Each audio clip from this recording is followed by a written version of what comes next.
Itang espesyal utok sa langgam. Gibutang implant aron mahimong drone. Atong sayron kining balita. Pinaagi ni katropang Raybox. Mga balitang makapahimuot, makagaan sa buot, balitang pinasahi, katuhuan dili, apan tinuod, balitang espesyal.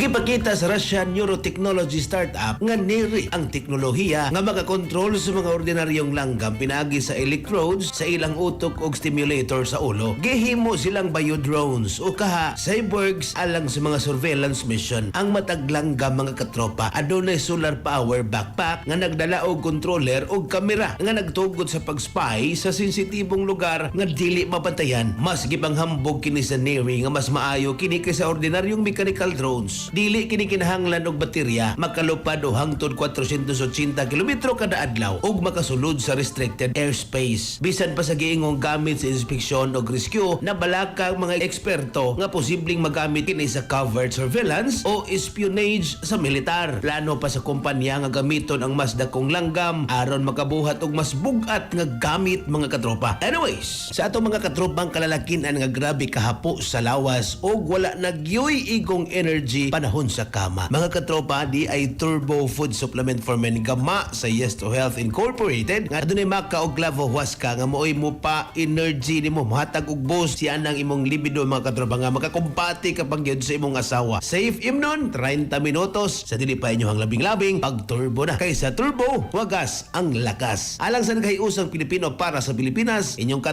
katropang Raybox alang sa balitang espesyal. Kasikas Express.